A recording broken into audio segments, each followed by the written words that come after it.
So hello guys, once again welcome back to our YouTube channel PJ Lakshya Classes and PJ Nursing. Guys video में जो है बात करेंगे class number live class number अपना जो है 13। जी हाँ, 13th क्लास जो है अभी लाइव है। शाम के जो है 5:30 हो चुके हैं। सभी लोग जो है जितने भी जुड़े सभी को वेरी गुड इवनिंग। जितने भी साथी जुड़े हैं एक बार फटाफट से जो है वीडियो को शेयर और लाइक कर दीजिएगा। चैनल पर नए हैं तो सब्सक्राइब कर लेना, क्योंकि यहाँ पर आपको ऑल इंडिया की नर्सिंग और पैरामेडिकल की सभी भर्तियों की न्यूज़ अपडेट के साथ साथ फ्री ऑफ कॉस्ट हम तैयारी भी करवा रहे हैं। तैयारी कर रहे हैं विशेष करके आरआरबी की। जी हाँ, आरआरबी की जो है ओल्ड पेपर सॉल्यूशन अपने चल रहा है, जिसमें क्लास नंबर 13 आज है। 12 क्लास आपने अभी तक नहीं देखी है तो यूट्यूब चैनल पर जाकर देख लेना पीजे लक्ष्य क्लासेस पर, जहाँ पर जो है एक प्लेलिस्ट बना रखी है जिसमें अच्छे से सारी चीज़ें समझा रखी। एग्जाम में आने लायक एग्जाम ओरिएंटेड और सिलेबस पर आधारित क्वेश्चन डील करेंगे, तो बहुत ही ज़बरदस्त क्लास ये रहने वाली है। सभी लोग जो है शुरू से लेकर अंत तक यानी कि पूरा जो है वीडियो यानी कि पूरी क्लास को अवश्य देखें और साथ ही साथ एक्टिवली पार्टिसिपेट करते हुए प्रत्येक क्वेश्चन का जो आंसर है वो कमेंट बॉक्स में देते जाएंगे। ठीक है, लाइव चैट चल रही है या कमेंट बॉक्स है, उसमें आप जो है प्रत्येक क्वेश्चन का आंसर देते जाएंगे। चलिए आज की क्लास को शुरू करते हैं। उससे पहले बता दूं कौन सी बुक आपको पढ़नी है। विशेष करके मैं आपको बता दूंगा कि क्या क्या आपको जो है सिलेबस में क्या क्या पढ़ना है, जिससे कि आपका सिलेक्शन हो जाए, क्योंकि सिलेक्शन बहुत ही ज़्यादा ज़रूरी है। 2019 के बाद में 5 साल बाद में जो है 2024 में ये भर्ती आई है। इसका मतलब जो है बहुत ही कम भर्तियाँ आती है ऐसी, और नर्सिंग सुपरिटेंडेंट जैसी पोस्ट जो है मिलना बहुत ही बड़ी सौभाग्य की बात है। तो मैं आपको बताऊंगा, लेकिन आपके लिए जो है सबसे ज़्यादा इंपॉर्टेंट है प्रैक्टिस। जी हाँ, क्वेश्चंस की प्रैक्टिस करना बहुत ही ज़्यादा इंपॉर्टेंट चीज़ें हैं, क्योंकि एग्ज़ाम जो है इस बार सीबीटी आधारित होगा यानी कंप्यूटर बेस्ड टेस्ट। और इसमें आपकी प्रैक्टिस जितनी ज़्यादा होगी, जितने ज़्यादा क्वेश्चंस आप पढ़ेंगे थ्योरी के साथ साथ, उतना ही ज़्यादा आपको फ़ायदा होने वाला है। चलिए आज के दिन का पहला क्वेश्चन मैं आपको बताऊँगा कौन सी बुक आपको पढ़नी है, वो भी आगे वीडियो में। अंडर जननी सुरक्षा योजना यानी JSY के अंडर जो है इन अर्बन एरिया मतलब शहरी एरिया में a mother who delivered in government hospital is paid RS। बहुत ही ज़बरदस्त क्वेश्चन है।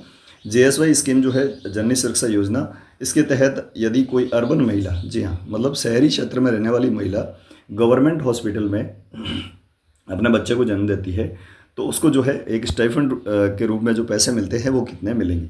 सबसे पहले आप देखिएगा JSY क्या है। JSY जो है जननी सुरक्षा योजना, इसकी जो है विशेष करके एक उद्देश्य रहता है, पर्पज रहता है, वो है इंस्टीट्यूशनल डिलीवरी को बढ़ावा देना। बहुत ही ज़बरदस्त क्वेश्चन है और कई बार एग्जाम में आया हुआ है। इंस्टीट्यूशनल डिलीवरी को जो है बढ़ावा देना। ठीक है, यहाँ पर जो है कई बार पूछा गया है क्वेश्चन कि JSY का पर्पज़ क्या है, तो वो रहता है इंस्टीट्यूशनल डिलीवरी को आपको जो है बढ़ावा देना या प्रमोट करना। इसमें जो है 2 प्रकार से ये काम करती है। एक रूरल एरिया में जिसकी भी जो है गवर्नमेंट हॉस्पिटल में डिलीवरी होती है उसको 1400 रुपये स्टाइफंड के रूप में मिलता है। और अर्बन की बात करें, अर्बन तो उसको जो है 1000 रुपये मिलते हैं। यहाँ पर अर्बन का ही पूछा है, तो अर्बन महिला जिसने अभी अभी डिलीवर किया है बेबी को कहाँ पर गवर्नमेंट हॉस्पिटल में, उसको कितना स्टाइफंड या कितने पैसे मिलेंगे, तो 1000 रुपये। ठीक है, बी इज करेक्ट आंसर। चलिए नेक्स्ट क्वेश्चन की ओर। जितने भी साथी जुड़े एक बार फटाफट से वीडियो को लाइक और शेयर कर दीजिए। चैनल पर नए तो सब्सक्राइब कर लेना, क्योंकि यहाँ पर आपको ऑल इंडिया की जितनी भी भर्तियाँ आती है उनकी न्यूज़ अपडेट के साथ साथ तैयारी भी हम करवा रहे हैं। अगले question, national rural health mission was started. बढ़िया, बहुत ज़बरदस्त क्वेश्चन है। पूछा ये गया है कि NRHM जो है वो कब स्टार्ट किया गया। ठीक है, NRHM ये सारी चीज़ें आपको याद में रहनी चाहिए। NRHM जो है अप्रैल 2005 में स्टार्ट किया गया था। कब? अप्रैल 2005 में। तो यहाँ पर सी ऑप्शन करेक्ट है। सीधा सा आपको याद में रखना है और कुछ भी जो है इसमें समझाने लायक नहीं है। अप्रैल 2005 आपको याद रखना है। C is correct answer. चलिए नेक्स्ट क्वेश्चन की ओर।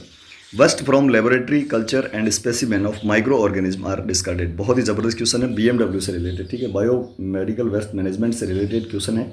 यहाँ पर पूछा है कि ऐसा वेस्ट जो कि लैब से निकलता है, लेबोरेटरी कल्चर से निकलता है, जैसे कि आपके स्पुटम है या ब्लड है, इसके अलावा जो है माइक्रो ऑर्गेनिज्म उसमें होने चाहिए, मतलब होंगे ही होंगे, क्योंकि जब वेस्ट जो है लेबोरेटरी से निकलेगा तो वो जो है या तो आपके टॉयलेट होगा, स्पुटम हो सकता है, ब्लड हो सकता है, या जो है स्टूल हो सकता है। तो ये सारे ह्यूमन एनाटॉमिकल वेस्ट के बीच में भी आते हैं। तो यहाँ जब यह पूछा जाए येलो में क्या क्या आते हैं देख लीजिएगा। येलो बहुत ही ज़्यादा इंपॉर्टेंट है, इसलिए थोड़ा सा इस पर फोकस करेंगे अब। कौन सा? येलो।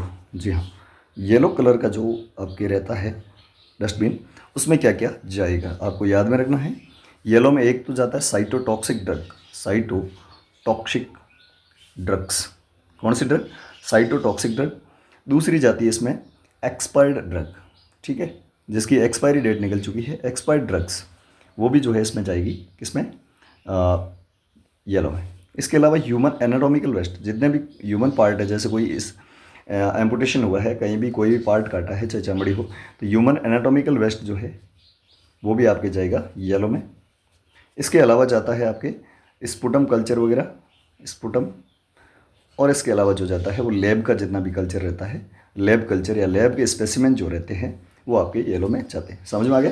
तो ये सारी चीज़ें cytotoxic drug, expired drugs, human anatomical waste, sputums and lab culture, ये सारे जाएंगे आपके येलो में।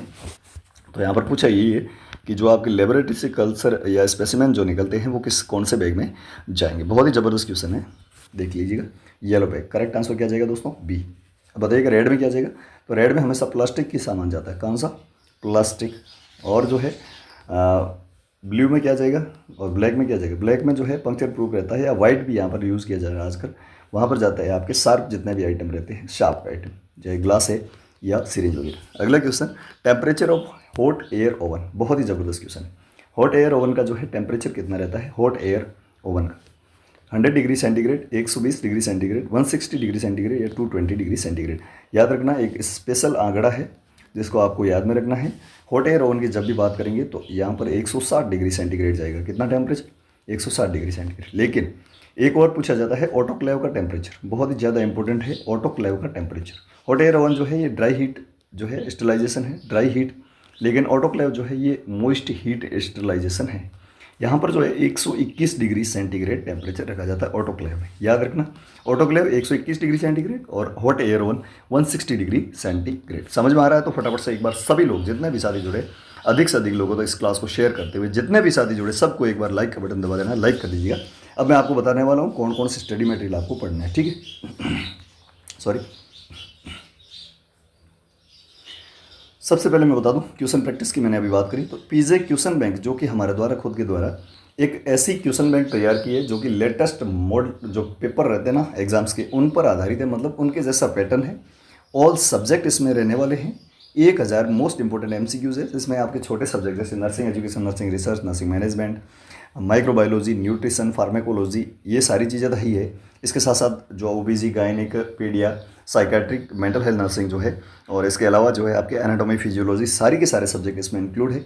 1000 मोस्ट इंपॉर्टेंट एमसीक्यूज है और लेटेस्ट पैटर्न बता दी जैसे एग्जाम में अभी आ रहे हैं, ठीक है? और सीधे से अपने के जो है लाइव क्वेश्चन है जिसकी प्राइस मात्र 299 रुपीज़ है। कैसे खरीदना वो भी बताऊँगा, ठीक है? उसके बाद में पीजे मॉडल पेपर, पीजे मॉडल पेपर या टेस्ट सीरीज इसको कह सकते हैं अपन, टेस्ट सीरीज, जो कि 9 इसमें मॉडल पेपर रहेंगे। 900 एमसीक्यूज है, बहुत ही ज़बरदस्त है।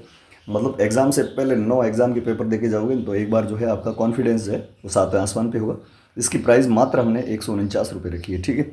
उसके बाद में पीजे ओल्ड पेपर अवेलेबल है आरआरबी के, ठीक है? आरआरबी के ओल्ड पेपर अवेलेबल है। ये दोनों तो सारे एग्जाम्स के लिए है और साथ ही साथ आरआरबी के लिए मोस्ट इंपॉर्टेंट है, लेकिन ओल्ड पेपर सिर्फ और सिर्फ आरआरबी के लिए।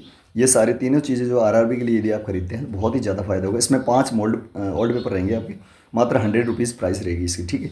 टोटल मिलाकर 548 रुपये की ये जो है स्टडी मटेरियल है, लेकिन हमने डिस्काउंट करके आपके एग्जाम के पॉइंट ऑफ व्यू से 449 में आपको ये मिल जाएगी। मतलब 449 रुपये में ऐसा स्टडी मटेरियल मिलेगा कि आप जो है एग्ज़ाम में मतलब सर ऊंचा करके अच्छे से जो है इसको फाइट कर पाएंगे, मात्र 449 रुपये में। कितना में? 449 रुपये में। और जो है इसमें 2400 एमसीक्यूज ऐसे आएंगे जो कि एग्जाम में सीधे छपने वाले। किस आधार पर कह रहा हूँ? क्योंकि ईएसआईसी का जो एग्जाम हुआ था ना अभी अपने 2024 में, उसमें 54 क्वेश्चन सीधे पीजी क्वेश्चन बैंक से निकले थे। इसके अलावा DSSB का जो अभी एग्जाम चल रहा है उसमें 1000 पार कर चुकी है, ठीक है? 1000 प्लस एमसीक्यूज आ चुके हैं हमारी जो ये स्टडी मटेरियल है इससे। तो इससे आप वैसे नॉर्थ साइड में भी ज़बरदस्त क्वेश्चन आए थे। नॉर्थ साइड का कल रिजल्ट भी आ गया था प्रीलिम्स का, तो नॉर्थ साइड 7 में भी बहुत सारे क्वेश्चन आए थे। इस आधार पर जो है यदि आप लेते हैं स्टडी मटेरियल तो बहुत ही ज़्यादा आपको फ़ायदा होने वाला है, जिसके लिए आप मुझे व्हाट्सएप पर मैसेज करेंगे, ठीक है? मेरी टीम आपको हाथों हाथ प्रोवाइड करवा देगी। ऑफिशियल नंबर दे रहा हूँ जिस पर सिर्फ और सिर्फ व्हाट्सएप मैसेज करना, कोई भी कॉल नहीं करेगा, कॉल करते सीधा ब्लॉक कर दिया जाएगा। तो व्हाट्सएप मैसेज किस नंबर पर करना है? 9694654557, इस पर व्हाट्सएप मैसेज कर देना। टीम हाथों हाथ आपको जो स्टडी मटेरियल है वो प्रोवाइड करवा देगी 449 रुपये मात्र में, ठीक है? कैसे पेमेंट करना है वो टीम बता देगी आपको सिर्फ इस पर जो है स्टडी मटेरियल लिख के मैसेज करना है, स्टडी मटेरियल चाहिए आरआरबी के लिए, ठीक है? तो इस एक बार स्क्रीनशॉट ले लीजिएगा इस नंबर का फटाफट से, फिर आगे बढ़ते हैं अपन। जल्दी से ले लीजिएगा फटाफट से, बहुत बढ़िया। 9694654557। तो स्टडी मटेरियल चूकना मत दोस्तों, चूकना मत, क्योंकि ऐसा मौका बार बार नहीं आता है और एग्ज़ाम जो है 5 साल बाद में आया और इस बार फाइट करना ही है अपने को, ठीक है? और ये हमारी गारंटी कि बहुत सारे क्वेश्चन इसमें से आएंगे। अगला क्वेश्चन है, बहुत ही ज़बरदस्त क्वेश्चन है, 5 star. Opportunity infection in HIV infected individual occur when CD4 cell count less than या फॉल्स बिलो। बहुत ही ज़बरदस्त क्वेश्चन है। अपॉर्चुनिटी इन्फेक्शन होता क्या है, कोई भी आपको पहले इन्फेक्शन हो रखा है या HIV का इन्फेक्शन हो रखा है तो आपकी इम्यूनिटी जो है, इम्यून पावर जो है वो डाउन होगा, जिसके कारण दूसरा कोई भी, जैसे कि TB का है तो ट्यूबरकुलोसिस का जो बैक्टीरिया होगा वो ज़्यादा अटैक करेगा और आपकी इम्यूनिटी कमज़ोर है, इसलिए वो इन्फेक्शन भी आपको हो जाएगा। इस प्रकार के इन्फेक्शन को अपॉर्चुनिटी इन्फेक्शन कहते हैं। 2-3 इन्फेक्शन आपको याद में रखने, मैं आपको बता देता हूँ, ठीक है, थोड़ा सा, जो कि एग्जाम में सपने लाएगा, इसलिए जो है सारी चीज़ें क्लियर करते जाएंगे। पहला है नोजोकोमियल इन्फेक्शन, नोजोकोमियल इन्फेक्शन। दूसरा रहता है हाइड्रोजेनिक इन्फेक्शन, हाइड्रोजेनिक इन्फेक्शन। और तीसरा रहता है अपॉर्चुनिटी इन्फेक्शन, अपॉर्चुनिटी, कौन सा, अपॉर्चुनिटी इन्फेक्शन। तो ये तीनों के बारे में समझ लीजिए। हॉस्पिटल एक्वायर्ड जितने भी होते हैं, हॉस्पिटल एक्वायर्ड जो कि आपके एडमिशन के, हॉस्पिटल में एडमिशन के 24 घंटे बाद में जो इन्फेक्शन होता है उसको नोजोकोमियल इन्फेक्शन कहते हैं। मोस्ट कॉमन होता है UTI यानी यूटेराइन जो है यूरिनरी ट्रैक्ट इन्फेक्शन, जिसमें E. coli के कारण होता है। एक होता है हाइड्रोजेनिक, किसी भी प्रोसीजर के द्वारा, प्रोसीजर कर रहा है कोई भी डॉक्टर या नर्सिंग कर्मी, तो उसके द्वारा जो है उसकी लापरवाही की वजह से जो इन्फेक्शन होता है उसको हाइड्रोजेनिक कहते हैं। अपॉर्चुनिटी मैंने अभी बता दिया, इम्यून पावर डिप्रेस होता है पुरानी किसी बीमारी के कारण और नया जो है इन्फेक्शन आ जाता है, सेकेंडरी इन्फेक्शन आ जाता है, उसको अपॉर्चुनिटी कहते हैं। तो आई होप की सारी चीज़ें समझ में आ गई। और यहाँ पर पूछा है कि HIV में जो अपॉर्चुनिटी इन्फेक्शन होता है वो कब होता है, जब CD4 साल की काउंट जो है वो कितने से कम हो जाती है। तो कल मैंने आपको बताया था 200 से कम यदि हो जाए, CD4 जो T लिम्फोसाइट है वो 200 से कम हो जाए तो आपके जो है अपॉर्चुनिटी इन्फेक्शन के चांसेस बहुत ही ज़्यादा रहते हैं। तो B is correct answer. I hope कि समझ में आ रहा है, समझ में नहीं आ रहा तो बता दीजिए, आ रहा है तो फटाफट से बता दीजिए। अगला क्वेश्चन है, the application of the disinfective measure after a patient has died, यानी कि मर गया, और has been discharge from the hospital. ये बहुत ही ज़बरदस्त और 7 स्टार क्वेश्चन है, स्क्रीनशॉट लेके कॉपी में जरूर छाप लेना। क्वेश्चन में ये पूछा गया है कि कोई भी एक पेशेंट था जो कि हॉस्पिटल में भर्ती था, जो कि किसी कारण उसकी डेथ हो गई या जो है उसको डिस्चार्ज कर दिया गया, उसके बाद में जो उसका चैम्बर है उसको डिसइंफेक्शन करना, उसको क्या कहते हैं, ठीक है। एक होता है कंकरेंट, एक टर्मिनल, एक प्रोफाइलेटिक, एक एनाफिलेक्टिक। बहुत ही ज़बरदस्त है। कंकरेंट क्या होता है, प्रोसीजर के साथ साथ, ठीक है, प्रोसीजर कर रहे हो आप, जैसे आपने इंजेक्शन दिया उसके बाद में करना, या हमेशा जो आपके जो पेशेंट है वो भर्ती है और आप उसकी बेड क्लीनिंग कर रहे हो, इसके अलावा जो है बेड लिनेन को चेंज कर रहे हो, बेड मेकिंग कर रहे हो, ये सारी जो है कंकरेंट, मतलब पेशेंट जब एडमिट है, एडमिशन के टाइम एडमिट है उस टाइम जो किया जाता है उसको कहा जाता है कंकरेंट, और मरने या डिस्चार्ज होने के बाद में जो किया जाता है उसको कहते हैं टर्मिनल, ठीक है। यानी कि पेशेंट हैज़ डाइड या फिर जो है आपके पेशेंट हैज़ डिस्चार्ज, इस कंडीशन में जो इन्फेक्शन आपके इसको डिसइंफेक्शन किया जाता है उसको कहते हैं टर्मिनल डिसइंफेक्शन, ठीक है। तो B इज करेक्ट आंसर जाएगा, क्या जाएगा दोस्तों, B। Next question, Negri body are seen, बहुत ही ज़बरदस्त, और ये भी 3 स्टार क्वेश्चन है और कॉपी में छाप लेना, एग्जाम में सीधा पूछा जाएगा। नेगरी बॉडी जो है किस में पाई जाती है, रेबीज, HIV एनकेफेलाइटिस, ट्यूबरकुलोसिस या हर्पिस एनकेफेलाइटिस। बहुत ज़बरदस्त क्वेश्चन है, ठीक है। नेगरी बॉडी क्या है, एक्चुअली एक डॉग बाइट के कारण जो बीमारी होती है, डॉग बाइट के कारण, फटाफट से आंसर कमेंट बॉक्स में देते जाना सारे लोग। डॉग बाइट के कारण जो है किसी भी पेशेंट जो है, कोई भी आदमी है, उसको जो है किसी डॉग ने बाइट कर दिया, डॉग बाइट के कारण आपके जो है रेबडो वायरस, कौन सा, रेबडो वायरस उसकी लार में होता है, जो कि इंसान के ब्लड सर्कुलेशन में आ जाता है, जिसके कारण उसको होती है रेबीज़। क्या होती है, रेबीज़ की बीमारी होती है। अब रेबीज़ के बारे में थोड़ी सी देख लीजिएगा। रेबीज़ जो है इसमें आपको वाटर से जो है डर लगता है, फियर फ्रॉम वाटर, जिसको हाइड्रोफोबिया के नाम से जानते हैं। तो ये भी याद रखना, हाइड्रोफोबिया किसमें होता है, हाइड्रोफोबिया होता है आपके रेबीज़ में। दूसरा इसमें नेगरी बॉडी बनती है, ठीक है, नेगरी बॉडी बनती है जो कि माइंड को डिस्टर्ब करती है, नेगरी बॉडी, ठीक है। अब ये पूछा जाता है कि रेबडो वायरस जो है, जो कि कुत्ते के लार में या सलाइवा में पाया जाता है, उसकी साइज़ कैसी होती है, कई बार पूछा गया है। तो ये जो है बुलेट शेप, यानी आपने गोली देखी होगी बंदूक की, फिल्मों में देखी होगी, बुलेट शेप की जो है आपकी रेबडो वायरस रहता है। कैसा रहता है, इस वायरस की शेप जो रहती है वो बुलेट शेप रहती है। तो मैंने सारी चीज़ें आपको बता दी। Negri body found in the rabies, ठीक है, रेबीज़ में जो है आपकी नेगरी बॉडी पाई जाती है। और एक पूछा जाता है कि जब भी कोई कुत्ता काट लेता है तो उसको फर्स्ट एड के रूप में क्या किया जाता है, तो उसको रनिंग टैप वाटर में जो है लगभग 30 मिनट तक उसको घाव को धोया जाता है। क्या किया जाता है, 30 मिनट तक घाव को धोया जाता है, और 10 दिन तक जो है 10 डेज तक उस डॉग को ऑब्जर्व किया जाता है कि कहीं वो मर तो नहीं गया। यदि मर जाता है तो उसको जो है रेबीज़ का पूरा ट्रीटमेंट लेना पड़ता है, अदरवाइज कुछ भी नहीं, ठीक है। तो यहाँ पर जो है डॉग को 10 दिन के लिए ऑब्जर्व किया जाता है। नेक्स्ट क्वेश्चन की ओर बढ़ते हैं। विच of the following IV fluid is the best for the treating of severe case of cholera. बहुत ही ज़बरदस्त क्वेश्चन है ये भी। कॉलेरा क्या है, फादर ऑफ पब्लिक हेल्थ, कई बार पूछा जाता है फादर ऑफ पब्लिक हेल्थ किसको कहते हैं, father of public health. Public health का जो है पिता किसको कहा जाता है, कोलेरा को कहा जाता है। कोलेरा किसके कारण होता है, विब्रियो कोलेरी के कारण होता है। पॉजिटिव एजेंट पूछा जाता है, विब्रियो कोलेरी। विब्रियो कोलेरी कैसा एक है, तो ये जो है ग्राम नेगेटिव बैक्टीरिया है। कैसा, ग्राम नेगेटिव बैक्टीरिया, कई बार पूछा गया है। और इसके अलावा इसका जो मुख्य फीचर रहता है वो रहता है राइस वाटर स्टूल। कैसा, राइस वाटर स्टूल, ठीक है, राइस वाटर स्टूल इसमें देखने को मिलता है। तो यहाँ पर पूछा है कि आपके जो जब भी कोई पेशेंट है उसको कॉलेरा हो गया है, कॉलेरा में जो है आईवी का फ्लूइड ऑफ चॉइस जो है, आईवी फ्लूइड ऑफ चॉइस कौन सा रहेगा, नॉर्मल सलाइन यानी कि NS, रिंगर लैक्टेट RL, 5% डेक्सोर यानी D5 या 10% डेक्सट्रोज D10। तो जब भी कॉलेरा की बात आएगी तो रिंगर लैक्टेट सबसे पहले आएगा। कौन सा आएगा, रिंगर लैक्टेट, ठीक है, बी इज करेक्ट आंसर। कोई भी कॉलेरा का पेशेंट है तो उसको चॉइस ऑफ फ्लूइड के रूप में जो है आपके रिंगर लैक्टेट दिया जाता है, B is correct answer. Next question, question number 68, which of the following is the most common complication of the measles infection in children. बहुत ही जबरदस्त क्वेश्चन, ठीक है। कोई भी एक बच्चा है, चाइल्ड है, उसको जो है मीजल्स हो गया, मीजल्स जो होने के कारण उसको मोस्ट कॉमन कॉम्प्लिकेशन क्या आ सकता है, ठीक है, डायरिया होगा क्या उसको, एनकेफेलाइटिस, ओटाइटिस मीडिया या आपके ब्रोंको न्यूमोनिया। बहुत बढ़िया क्वेश्चन है। जब भी कोई पेशेंट है उसको मीजल्स होता है तो उसको पेशेंट में सबसे पहले बात करते हैं बच्चों की, तो न्यूमोनिया होगा उसको। कौन सा, न्यूमोनिया। न्यूमोनिया में भी कौन सा न्यूमोनिया होगा, ब्रोंको न्यूमोनिया, ठीक है। तो सी करेक्ट आंसर जाएगा, कौन सा, सी, ब्रोंको न्यूमोनिया जो है most common complication of the measles in the children, ठीक है, सी इज करेक्ट आंसर। सभी लोगों को समझ में आ रहा है क्या, थोड़ा स्पीड में बढ़ रहे हैं क्योंकि एग्जाम नज़दीक है।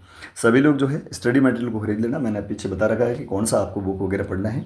सारा स्टडी मटेरियल आपको 9694654557 इस पर व्हाट्सएप मैसेज करने से मिल जाएगा। तो व्हाट्सएप मैसेज करके आज ही प्राप्त कर लेना। 449 रुपये में, ज़्यादा कोई हर्जाना नहीं है लेकिन बहुत ज़्यादा फायदा है आपको, ठीक है। क्वेश्चन नंबर 69 बहुत ही ज़बरदस्त क्वेश्चन है और हर एक एग्जामिनर का चाहिए क्वेश्चन है। The constant presence of disease with in the geographical area, ठीक है, कोई भी जियोग्राफिकल एरिया है उसमें जो है कोई भी बीमारी लगातार कॉन्स्टेंटली जो है प्रेजेंट है उसको क्या कहेंगे, ठीक है। एपिडेमिक, एंडेमिक, पेंडेमिक या आइसोलेशन। बहुत बढ़िया। आइसोलेशन और क्वारंटीन के बारे में मैंने क्लास नंबर जो आपके 11 थी उसमें अच्छे से समझा रखा है, तो 11वीं क्लास देख लेना। पेंडेमिक क्या है, किसी भी बीमारी का वर्ल्ड वाइड फैल जाना, मतलब एक से ज़्यादा कंट्रीज़ में फैलना या वर्ल्ड वाइड जो है फैल जाना, उसको पेंडेमिक कहते हैं। एपिडेमिक क्या है कि वहाँ पर सडन ऑनसेट होगा, ठीक है, सडन ऑनसेट होगा किसी भी बीमारी का किसी ज्योग्राफिकल एरिया में, सडन यानी कि अचानक से ऑनसेट होना, उसको कहते हैं एपिडेमिक। लेकिन constant present of the disease in geographical area तो उसको कहेंगे एंडेमिक। क्या कहेंगे, एंडेमिक, जो एंड ही नहीं हो रही, लगातार प्रेजेंट है, ठीक है, B is correct answer. Next question, breast feeding should be continued with the semi solid and solid fluid up to. बहुत ही ज़बरदस्त क्वेश्चन है और ये जो है कह सकते हैं कि एक शानदार क्वेश्चन, ठीक है। यहाँ पर पूछा है कि कोई भी बच्चा है उसको ब्रेस्ट फीडिंग दे रहे हो, आप कंटिन्यू करोगे सेमी सॉलिड और सॉलिड फूड के साथ, वो कब से शुरू करोगे, ठीक है। एक तो होता है एक्सक्लूसिव ब्रेस्ट फीडिंग, ठीक है, EBF। एक्सक्लूसिव ब्रेस्ट फीडिंग मतलब क्या है कि बच्चे को माँ के दूध के अलावा यानी ब्रेस्ट मिल्क के अलावा कुछ भी नहीं देना। क्या नहीं देना है, कुछ भी नहीं, पानी भी नहीं, ब्रेस्ट मिल्क के अलावा कुछ भी नहीं देना। ये होता है 6 मंथ तक, यानी 6 महीने तक बच्चे को जो है पानी भी नहीं पिलाना, सिर्फ और सिर्फ माँ का दूध देना है, ठीक है। उसके बाद में जो है एक प्रकार से सेमी सॉलिड फ्लूइड, जिसमें आपके जो है चावल का पानी है, अंगूर का रस है, इस प्रकार का जो भोजन दिया जाता है सेमी सॉलिड, उसको कहते हैं अपन कॉम्प्लीमेंट्री फीडिंग। क्या कहते हैं, कॉम्प्लीमेंट्री फीडिंग। तो कॉम्प्लीमेंट्री फीडिंग जो है कब स्टार्ट की जाती है, 6 महीने से। और यही पूछा है कि कॉम्प्लीमेंट्री यानी कि सेमी सॉलिड सॉलिड फ्लूइड को जो है स्टार्ट कब किया जाता है, तो this is the answer 6 month of age, ठीक है, 6 महीने से इसको स्टार्ट किया जाता है। और ब्रेस्ट फीडिंग जो है अप टू 2 ईयर यानी कि अप टू 2 ईयर चलती है। ये 2 साल तक तो बच्चे को ब्रेस्ट फीड करवाना ही करवाना है, 6 महीने तक एक्सक्लूसिव ब्रेस्ट फीडिंग और उसके बाद में complementary breast feeding. Next question, energy requirement during infancy यानी कि first year of life is about. बहुत ही बढ़िया क्वेश्चन है। कोई भी बच्चा है उसको फर्स्ट यानी 0 से लगाकर 1 साल तक जो बच्चा है यानी इन्फेंट बच्चा है, इन्फेंट को एनर्जी की कितनी रिक्वायरमेंट होती है ये पूछा गया है। 200 किलो कैलोरी पर KG body weight, 110 kilo calorie पर केजी बॉडी वेट, 80 या 50। बहुत ज़बरदस्त और सीधा याद रखना, ज़्यादा कुछ समझाने वाला है नहीं। 110 किलो कैलोरी पर केजी बॉडी वेट जो है आपको बच्चे को इन्फेंट में जो है एनर्जी की आवश्यकता होती है, रिक्वायरमेंट होती है, B is correct answer. Next question, question number 72, ये भी बहुत ही बढ़िया क्वेश्चन है और शानदार क्वेश्चन, ठीक है। The requirement of following nutrient does not increase with the increase in the amount of work in both sex. बहुत ही बढ़िया क्वेश्चन है। जैसे मेल एंड फीमेल दोनों हैं, ठीक है, मेल एंड फीमेल है, ये जो है ज़बरदस्त काम करते हैं, मतलब ज़्यादा हार्ड वर्किंग करते हैं, तो कौन से जो है न्यूट्रिएंट की उसको उनको जो है ज़्यादा ज़रूरत नहीं होगी, ये पूछा गया। ठीक है, मतलब हार्ड वर्किंग करो चाहे कैसा भी काम करो, लेकिन दोनों सेक्स में कौन से न्यूट्रिएंट की जो है कांस्टेंट प्रेजेंट मतलब ज़रूरी है, बाकी ज़्यादा कोई रिक्वायरमेंट स्पेशल रिक्वायरमेंट नहीं चाहिए। नियासिन बिल्कुल चाहिए, विटामिन नियासिन जो है B3 बिल्कुल चाहिए, थायमिन भी चाहिए, इसके अलावा राइबोफ्लेविन भी चाहिए, थायमिन जो है B1, राइबोफ्लेविन B2, ये तो सारी चाहिए। लेकिन फॉलिक एसिड की जो है कोई एक्स्ट्रा आवश्यकता नहीं होती है किसी भी वर्क के साथ। ठीक है, तो D is correct answer. Folic acid जो है कांस्टेंट रहता है, जो कि प्रेगनेंसी में सबसे ज़्यादा इंपॉर्टेंट रहता है। कब? प्रेगनेंसी में। यह कोई हार्डवर्किंग के साथ इसका कोई लेना देना नहीं है। Question number 73, how much percentage of fluid is found in the infant body. बहुत ही बढ़िया क्वेश्चन है, याद रखना।